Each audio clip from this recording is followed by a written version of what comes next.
주의 팔을 의지함이라.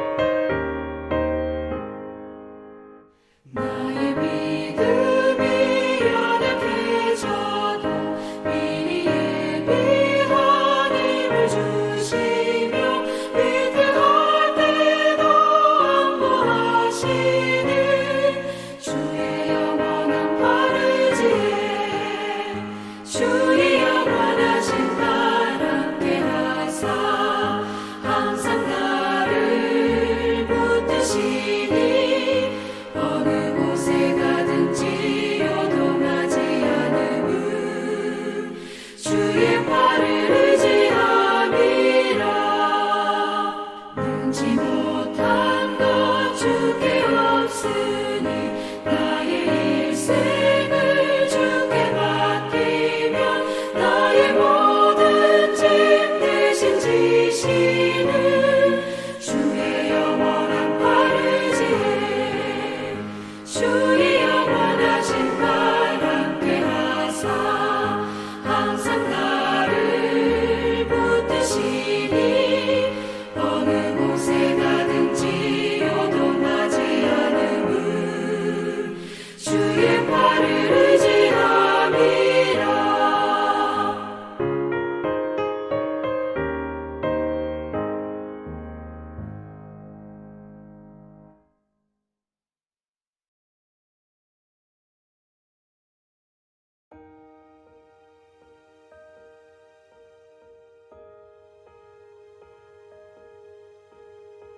여호와의 말씀이 내게 임하여 이르시되 인자야 너는 이스라엘 족속에게 수수께끼와 비유를 말하라. 여호와께서 이같이 말씀하여 이르시되 색깔이 화려하고 날개가 크고 깃이 길고 털이 숱한 큰 독수리가 레바논에 이르러 백향목 높은 가지를 꺾되 그 연한 가지 끝을 꺾어가지고 장사하는 땅에 이르러 상인의 성읍에 드고 또 그 땅의 종자를 꺾어 옥토에 심되 수양버들 가지처럼 큰 물가에 심더니 그것이 자라며 퍼져서 높지 아니한 포도나무 곧 굵은 가지와 가는 가지가 난 포도나무가 되어 그 가지는 독수리를 향하였고 그 뿌리는 독수리 아래에 있었더라. 또 날개가 크고 털이 많은 큰 독수리 하나가 있었는데 그 포도나무가 이 독수리에게 물을 받으려고 그 심어진 두둑에서 그를 향하여 뿌리가 뻗고 가지가 퍼졌도다. 그 포도나무를 큰 물가 옥토에 심은 것은 가지를 내고 열매를 맺어서 아름다운 포도나무를 이루게 하려 하였음이라. 너는 이르기를 주 여호와의 말씀에 그 나무가 능히 번성하겠느냐?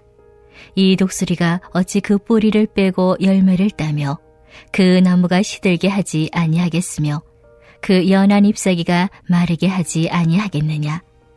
많은 백성이나 강한 팔이 아니라도 그 뿌리를 뽑으리라. 볼지어다 그것이 심어졌으나 번성하겠느냐? 동풍에 부딪힐 때 아주 마르지 아니하겠느냐? 그 자라던 두둑에서 마르리라 하셨다라. 오늘 본문 에스겔 17장은 수수께끼와 비유를 통해 예루살렘과 남유다 왕국의 운명을 예고하는 말씀입니다. 수수께끼와 비유는 어떤 사실을 직접적으로 전달하기보다는 그 사실을 간접적으로 전달하기 위한 목적으로 당시 고대근동 사회에서 자주 사용되었던 문학적 표현 기법 중 하나였습니다.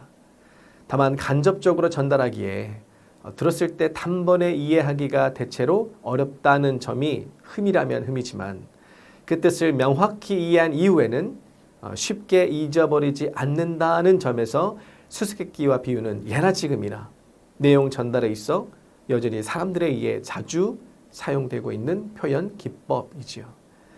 오늘 본문에서 등장하는 두 마리의 독수리와 포도나무 비유가 그렇습니다. 처음에 읽었을 때는 이게 대체 무슨 말인가?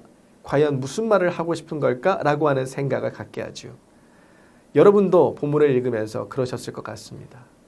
문자적으로 그 뜻이 바로바로 해석되지 않지요. 그래서 여러분 자신의 독해 능력을 혹 의심하는 분들이 계실지 모르겠습니다. 여러분의 독해 능력이 부족해서가 아니에요. 오늘 본문이 수수께끼와 비유로 이루어져 있기 때문에 잘 이해되지 않는다, 잘 모르겠다, 당연한 겁니다. 하지만 감추었던 뜻이 드러나게 되었을 때는 알쏭달쏭했던 내용이 명확히 이해되고 확실하게 받아들여져서 더 오래 기억되고 더 마음에 각인되는 그런 은혜가 여러분에게 가득할 줄로 믿습니다. 자, 그럼 본문을 보겠습니다. 3절과 4절의 말씀 함께 읽겠습니다. 여호와께서 이같이 말씀하여 이르시되 색깔이 화려하고 날개가 크고 깃이 길고 털이 숱한 큰 독수리가 레바논에 이르러 백향목 높은 가지를 꺾되 그 11가지 끝을 꺾어가지고 장사하는 땅에 이르러 상인의 성읍에 두고. 아멘. 3절에 한 마리의 독수리가 등장하죠. 이 독수리는 바벨론의 왕 느부갓네살을 상징합니다. 레바논의 백향목은 유다 왕국을 상징하며 높은 가지는 남유다의 19대 왕이었던 여호야긴을 가리킵니다. 그리고 4절에 보면 장사하는 땅과 상인의 성읍이 나오는데 여기는 이것은 바벨론 땅을 의미해요. 자, 여기까지의 내용을 풀어 해석하면 바벨론 왕 느부갓네살이 남유다 왕국에 이르러 여호야긴 왕을 꺾어버렸고 여호야긴 왕을 어디로 데리고 갔다? 바벨론으로 데려갔다. 이런 뜻이 됩니다. 실제로 느부갓네살 왕은 남유다 왕국을 침략했죠. 그리고 여호야긴 왕을 비롯한 귀족들을 사로잡아서 바벨론으로 끌고 갑니다. 자, 이제 5절과 6절의 말씀을 함께 보겠습니다. 또 그 땅에 종자를 꺾어 옥토에 심되 수양버들 가지처럼 큰 물가에 심더니 그것이 자라며 퍼져서 높지 아니한 포도나무 곧 굵은 가지와 가는 가지가 난 포도나무가 되어 그 가지는 독수리를 향하였고 그 뿌리는 독수리 아래에 있었더라. 자, 5절에 그 땅의 종자를 가져다가 옥토의 큰 물가에 심되, 여기서 옥토와 큰 물가는 바벨론을 뜻합니다. 그랬더니 6절에 그 씨앗이 자라나 높지 아니한 포도나무가 되었더라. 이때 높지 아니한 포도나무는 19대 왕 여호야긴의 뒤를 이어 남유다 왕국의 마지막 왕이 되었던 20대 왕 시드기야를 가리킵니다. 자, 6절에 그 가지는 독수리를 향하였고 그 뿌리는 독수리 아래에 있었더라 라고 하죠. 이것은 시드기야가 친바벨론 정책을 펼쳤으며 바벨론에게 조공을 바쳤음을, 즉 바벨론에 복속되어 충성해야 했음을 뜻하는 표현으로 이해하시면 되겠습니다. 자, 그리고 계속해서 말씀을 보겠습니다. 7절입니다. 또 날개가 크고 털이 많은 큰 독수리 하나가 있었는데 그 포도나무가 이 독수리에게 물을 받으려고 그 심어진 두둑에서 그를 향하여 뿌리가 뻗고 가지가 퍼졌도다. 아멘. 자, 여기 7절에 보시면 앞서 등장했던 독수리가 아닌 또 다른 독수리가 등장합니다. 그 포도나무가 이 두 번째 독수리에게 뿌리를 뻗고 가지를 펴더라 이 뜻인 거죠. 여기서 등장하는 두 번째 독수리는 또 하나의 강대국이었던 애굽을 뜻합니다. 당시 시드기야가 통치하던 시기 국제 정세는 세계 패권이 북이스라엘을 멸망시켰던 아수르 제국에서 신흥 강대국으로 떠오르는 바벨론 제국으로 옮겨가는 한마디로 불안정한 상황이었습니다. 애굽 역시 남방에 위치한 강대국이었으나 쇠퇴의 길을 걷고 있었죠. 그런데 시드기야의 눈에는 애굽이 이 바벨론보다 강성해 보였습니다. 오판이었죠. 여기에 나라 안에 반 바벨론 정서가 자리하고 있었고 친애굽파 고관들은 애굽과의 친화 정책을 주장하고 궁중 예언가 하나냐는 2년 안에 바벨론 포로 생활이 끝나게 될 것을 예언을 하니까 더더욱 이 시드기야의 마음이 애굽 쪽으로 급격하게 기울게 된 것입니다. 급기야 친바벨론 정책을 철회하고 친애굽 정책으로 선회하게 된 거죠. 그런 본문 속 첫 번째 독수리를 향하여 뿌리와 가지를 뻗던 포도나무가 두 번째 독수리를 향해 뿌리와 가지를 뻗었다. 여러분, 이것은 어떤 의미겠습니까? 바벨론을 배신하고 애굽과 손을 잡았다. 이런 의미이겠죠. 자, 이제 본문의 마지막 9절과 10절의 말씀도 함께 읽겠습니다. 너는 이르기를 주 여호와의 말씀에 그 나무가 능히 번성하겠느냐. 이 독수리가 어찌 그 뿌리를 빼고 열매를 따며 그 나무가 시들게 하지 아니하겠으며 그 연한 잎사귀가 마르게 하지 아니하겠느냐. 많은 백성이나 강한 팔이 아니라도 그 뿌리를 뽑으리라. 볼지어다 그것이 심어졌으나 번성하겠느냐. 동풍에 부딪힐 때에 아주 마르지 아니하겠느냐. 그 자라던 두둑에서 마르리라 하셨다 하라. 아멘. 자, 9절과 10절은 하나님께서 선지자 에스겔에게 하신 말씀입니다. 주 여호와의 말씀에 그 나무가 능히 번성하겠느냐라고 말씀하시죠. 바벨론을 적대하고 애국과 손을 잡았다고 해서 번성하겠느냐 이런 뜻인 겁니다. 또 무엇이라 말씀하고 계십니까? 이 독수리가 그 나무를 시들게 하지 아니하겠으며 그 연한 잎사귀를 마르게 하지 아니하겠느냐. 그 뿌리를 뽑으리라 말씀하시죠. 여기서 독수리는 첫 번째 독수리지요. 바벨론을 지칭합니다. 바벨론이 남유다 왕국을 시들게 하리라, 마르게 하리라, 뿌리를 뽑으리라. 다시 말해서 즉 가만히 놔두지 않고 쳐서 멸하리라, 망하게 하리라 이런 뜻인 겁니다. 하나님께서는 시드기야의 어리석은 선택으로 인하여서 바벨론의 왕 느부갓네살의 분노를 사게 될 것이고 결국 나라가 완전히 무너지게 될 것임을 선지자 에스겔을 통하여서 선포하게 하신 것입니다. 실제로 남유다 왕국은 바벨론의 보복으로 인해 기원전 586년 멸망당합니다.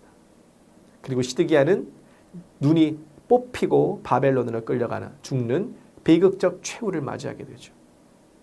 시드기야로서는 전혀 예상하지 못한 결말이었을 것으로 보입니다. 국제정세를 제대로 읽지 못했던 원인이 가장 컸겠지만 한편으로는 언제까지나 바벨론에 끌려다닐 수는 없다라고 바벨론에 저항하는 것이 오히려 나라를 살리는 길이라 이렇게 여겼을 수도 있을 것 같습니다. 그런데 여러분 그의 최대의 실수가 무엇인 줄 아십니까? 그것은 하나님께 나아가 하나님의 뜻을 묻지 않았다라는 겁니다. 하나님의 뜻을 구하기보다는 자기의 뜻을 따라 행동했다라는 거예요. 그럼 그가 구하고 깨달았어야 할 하나님의 뜻은 무엇이었습니까? 본문 8절의 말씀 저와 여러분이 함께 읽겠습니다. 그 포도나무를 큰 물가 옥토에 심은 것은 가지를 내고 열매를 맺어서 아름다운 포도나무를 이루게 하려 하였습니다. 아멘. 그 하나님의 뜻은 무엇입니까? 아름다운 포도나무를 이룬 것이었어요. 하나님께서는 유다 백성이 이방 나라의 포로로 끌려가는 징계를 받게 될 것을 겸손히 받아들이기를 원하셨다라는 것입니다. 그러면 그곳에서도 번성하여 열매 맺는 인생이 되게 하시려는 것, 아름다운 포도나무로 자라게 하시려는 것, 이것이 하나님의 뜻이었던 거지요. 당장 바벨론에 맞서서 저항하고 어떻게든 벗어나려고 하는 게 아니라 바벨론의 지배에 따르며 그 안에 살기를 바라셨던 거지요. 그렇기에 바벨론의 지배에서 벗어나려 한 시드기야의 행동은 궁극적으로 어떻습니까? 궁극적으로는 하나님께서 허락하신 징계를 순순히 받으려 하지 않는 행동이었죠. 그리고 하나님의 뜻을 깨닫지 못한 시드기야는 비참한 죽음을 맞이하게 된 것입니다. 이런 하나님의 심판을 받게 된 시드기야를 보며 깨닫게 되는 것이 있지요. 그것은 시드기야와 유다 백성에게 주어진 하나님의 징계는 철저한 심판이 아니라 회복의 목적을 둔 징계라는 것입니다.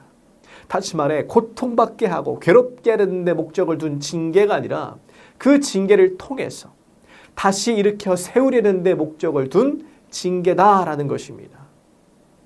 우리도 마찬가지죠. 하나님께서는 우리가 그릇된 길로 갈 때, 우리가 하나님에게서 멀어질 때, 우리가 회개하고 발길을 돌이켜 다시 하나님만 바라보도록 우리에게 징계를 허락하실 때가 있습니다. 물론 징계라는 건 고통스럽죠. 고난과 역경이 주어지게 됩니다. 하지만 그 징계에는 우리를 향한 하나님의 선하신 뜻이 있다는 거예요. 그 징계를 겸허히 받아들일 때 이것을 계기로 우리는 성장하게 되고 이전보다 더욱 하나님과 밀접한 삶을 살게 되는 축복을 누리게 된다는 것입니다. 그래서 히브리서 기자는 징계에 대해서 이렇게 얘기했죠. 히브리서 12장 11절에 무릇 징계가 당시에는 즐거워 보이지 않고 슬퍼 보이나 후에 그로 말미암아 연단받은 자들은 의와 평강의 열매를 맺느니라. 아멘.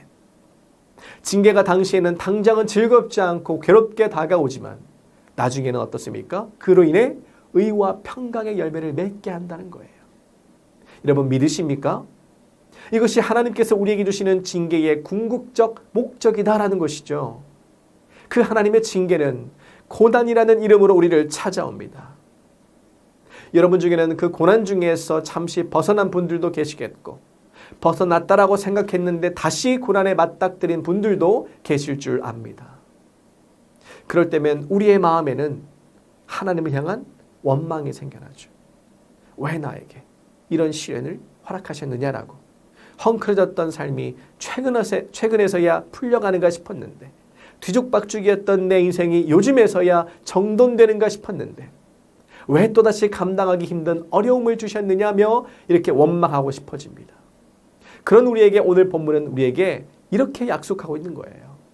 너희가 비록 큰 물가 옥토에 심기어진 포도나무 같을지라도 그 자리에서 잘 버티고 인내하며 그 시기를 잘 보내고 있으면 가지를 내고 열매를 맺는 아름다운 포도나무가 될 것이라. 여러분 믿으십니까? 너희의 인생이 원치 않는 상황으로 내몰렸다고 할지라도 너희를 사랑하시는 하나님, 너희를 가장 선한 길로 인도하신다는 하나님 향한 분명한 확신과 믿음을 갖고 살고 있으면 하나님께서는 반드시 너희의 인생을 주목하시고 붙드셔서 은혜와 축복이 가득한 인생이 되게 하시리라. 이런 뜻인 거죠. 여러분 믿으십니까? 오늘 여러분이 생각하는 그런 큰 물가, 옥토, 고난의 자리는 어디입니까? 그 자리는 가정이 될 수도 있고 일터가 될 수도 있고 심지어는 우리의 섬김을 필요로 하는 교회가 될 수도 있습니다. 경제적 어려움이나 건강 등 개인적인 문제로 인한 어려움을 겪기도 하고 가족이나 동료 등 우리가 만나는 사람들과의 관계에서 오는 문제를 또 겪기도 하지요. 또 사역 공동체 안에서 서로의 생각이 달라서 겪는 갈등을 겪기도 합니다. 그럴 때마다 여러분은 어떻게 행동하시겠습니까? 어떻게 행동하시겠습니까? 시드기야처럼 내 생각과 판단을 앞세워 행동하시겠습니까? 나를 드러내며 내 입장을 앞세우며 강경한 태도를 보이시겠습니까? 아니면 우리를 향한 본문의 약속을 믿고 나의 뜻을 꺾고 하나님의 뜻을 겸허히 구하는 태도를 보이시겠습니까?